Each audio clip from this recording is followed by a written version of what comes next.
अल्हम्दुलिल्लाह वस्सलातु वस्सलामु अला रसूलिल्लाह व अला आलिहि व अस्हाबिहि अजमईन अम्मा बाद रब्बि इश्रह ली सदरी व यस्सिर ली अमरी वहलुल उक़दतम मिन लिसानी यफ़क़हू क़ौली। अस्सलामु अलैकुम व रहमतुल्लाहि व बरकातुहू। जज़ाकुमुल्लाहु खैर। आज का टॉपिक बहुत ज़बरदस्त है बिकॉज़ मुझे बहुत ईमेल्स भी आ रही थी और लोग ये पूछ रहे थे कि कोई गुनाह हो जाए तो उसकी माफ़ी कैसे मांगी जाती है। और चूँकि लास्ट टॉपिक जो है वो ईमान के ऊपर था कि फ़ेथ क्या होती है, फ़ेथ को डेवलप कैसे करते हैं, ईमान वाला कौन होता है, मोमिन कौन है और ईमान को बढ़ाने के तरीके। तो ज़ाहिर है कि अगर हमने ईमान वाला बनना है, नेक बनना है, तो उसके लिए तौबा बहुत ज़रूरी है। और हर बंदा जो है वो गुनाह करता है। रसूलुल्लाह सल्लल्लाहु अलैहि वसल्लम ने फरमाया कि every son of Adam commits sin. हर बच्चा आदम अलैहिस्सलाम का गुनाह करता है, but the best are those who repent. लेकिन सबसे बेस्ट वो हैं जो रिपेंट करते हैं।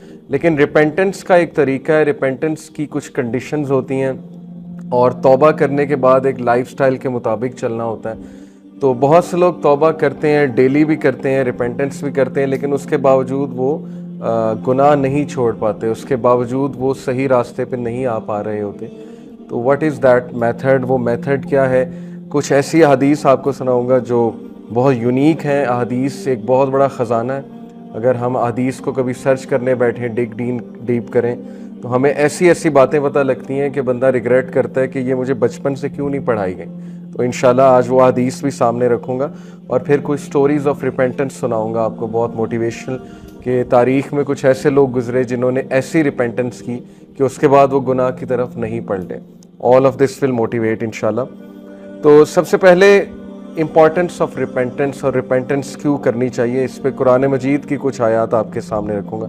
सूरह नूर चैप्टर 24 वर्स नंबर 31 में अल्लाह सुब्हानहू व तआला फरमाते हैं कि औज़ु बिल्लाहि मिनश शैतानिर रजीम वतूबू इलल्लाहि जमीअन अय्युहल मुमिनूना लअल्लकुम तुफ्लिहून।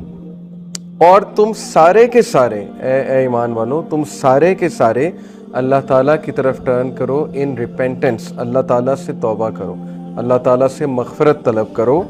लअल्लकुम तुफ्लिहून, ताकि तुम लोग फ़लाह पा सको। साबित ये हुआ कि तौबा जब इंसान करता है तो फ़लाह की तरफ आता है, सक्सेस की तरफ आता है, फ़लाह पा लेता है। इसी तरह सूरह हुजरात चैप्टर 49 वर्स नंबर 11 में अल्लाह ताला ने कहा, काफ़ी लंबी आया है लेकिन मैं वो कोट कर रहा हूँ, वमन लम यतूब फ़उलाइका हुमुज़ ज़ालिमून, कि बेशक जो भी तौबा नहीं करता, and whoever does not repent then it is they who are the wrongdoers, यही लोग फिर जालिम हैं। ये कौन लोग हैं जो तौबा नहीं करते हैं?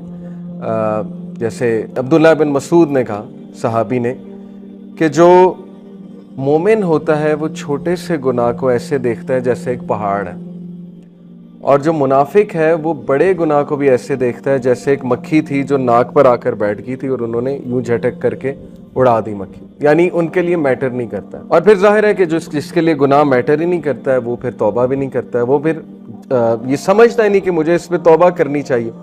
इसके बारे में एक हदीस आपको सुनाता हूँ। रसूलुल्लाह सल्लल्लाहु अलैहि वसल्लम ने फरमाया, ये सही हदीस है बिल्कुल, तबरानी की, Truly the angel on the left of a person withholds from recording the sinful deed committed by the Muslim servant who sinned for a period of 6 hours. ये जो आपके लेफ्ट पे एंजल है ये लिखता है गुनाह, ये नोट डाउन करता है, रिकॉर्ड करता है। उसके बाद ये अमाल अल्लाह की तरफ जाते हैं। हालांकि अल्लाह की नज़र में तो एक सेकंड के लिए भी आपका गुनाह नहीं छुपा हुआ, लेकिन जाहिर है कि अल्लाह ने ड्यूटीज़ लगाई हैं। ये जो एंजल है मंडे और थर्सडे को, आपको पता है ना, हमारे अमाल ऊपर जाते हैं, अल्लाह के पास जाते हैं। ये एंजल 6 घंटे वेट करता है इससे पहले कि आपका गुनाह दर्ज कर ले। हदीस सुना रहा हूँ, if the servant regrets committing the sin and asks Allah for forgiveness, the angel does not write down his sin. अगर वो बंदा गुनाह की तौबा कर लेता है, नदामत शो करता है, तो एंजल इस गुनाह को नहीं लिखता। Otherwise the angel records it as one bad deed, otherwise वो एक गुनाह लिख लिया जाता है। और अल्लाह की आप मग़फ़िरत देखें, अल्लाह ताला की आप जो है वो हमारे साथ मर्सी देखें कि एक जब हम अच्छा काम करने का इरादा रखते हैं तो ये एंजल लिख लेता है, ये वेट नहीं करता है 6 आवर्स, ये उसी वक्त लिख लेता है एज वन गुड डीड। और जब हम करते हैं तो वो 10 से मल्टीप्लाई करता है। ठीक है, हम कहते हैं कि अल्लाह ताला कहाँ हमारी मदद कर रहा है, अल्लाह हमसे प्यार नहीं करता है। अगर ये आपको प्यार नज़र नहीं आ रहा तो आई डोंट नो कि फिर प्यार क्या है अल्लाह का। और गुनाह के मामले में ये है कि 6 घंटे वेट करता है जब इंसान जो है गुनाह करता है। हैविंग सेड इट, कुछ कबीरा गुनाह होते हैं, ज़ाहिर है मर्डर कर दिया किसी ने किसी को, ये वहाँ नहीं 6 घंटे वेट हो रहा। ज़ाहिर है कि मर्डर की फिर एक वो सज़ा भी है। कुछ गुनाह ऐसे होते हैं कि उनकी सज़ा है और शरिया में उनकी सज़ा होती है, जैसे ज़िना है, ज़िना की सज़ा दी रसूलुल्लाह सल्लल्लाहु अलैहि वसल्लम ने। और ज़ाहिर है कि जैसे मैरिड कपल की ज़िना, तो वो उस पर हम इंशाल्लाह आएंगे, उस पर हम जो है वो अभी बात करेंगे। तो ये हदीस बड़ी मोटिवेशनल है, स्पेशली आज के दौर में कि लोग गुनाह करते हैं लेकिन उसके बाद डीमोटिवेट हो जाते हैं, स्पेशली तन्हाई के गुनाह, रात के गुनाह। लेकिन ये हदीस हमेशा याद रखें अपने आप को मोटिवेट करने के लिए। स्पेशली एक और हदीस इसके ज़ुमरे में कि रसूलुल्लाह सल्लल्लाहु अलैहि वसल्लम ने फरमाया, follow a bad deed by a good deed, follow an evil deed by a good deed, it will wipe out the bad deed. कभी भी इतना डीमोटिवेट ना हो, कभी भी इतना गिव अप ना करें गुनाह करके कि आप खड़े ही ना हो सके। ठीक है, फौरन से तौबा करें, फौरन से वापस आ जाएं, फौरन से जो है वो अल्लाह से बात करें, फौरन से कोई अच्छा अमल करने की कोशिश करें, कि वुज़ू करें, 2 नफल पढ़ लें। बिकॉज जाहिर है कि नमाज भी जो है वो बुरे अमाल को जो है वो मिटा देती है। ये भी एक हदीस से साबित है।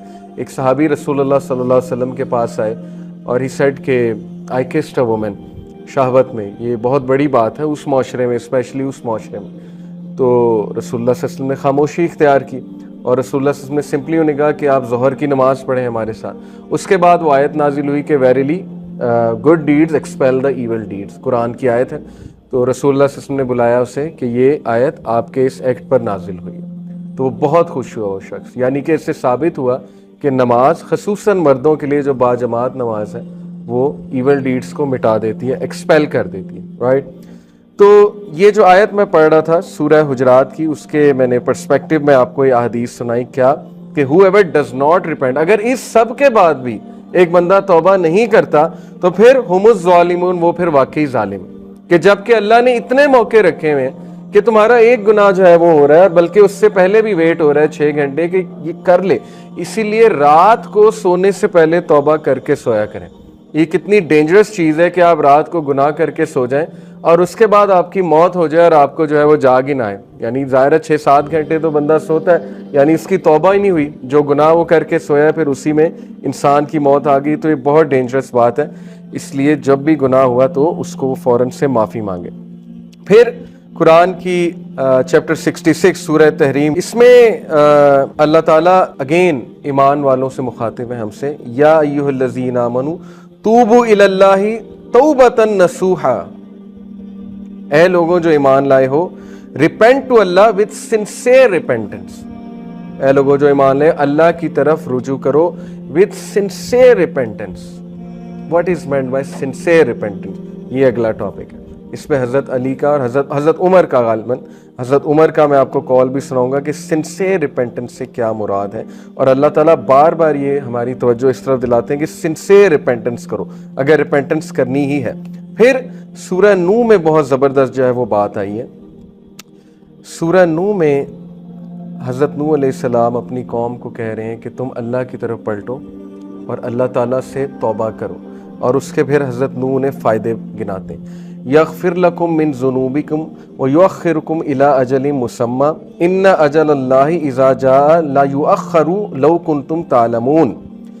Allah will forgive you of your sins and delay for your specified term. Indeed, the time set by Allah, when it comes, it will not be delayed.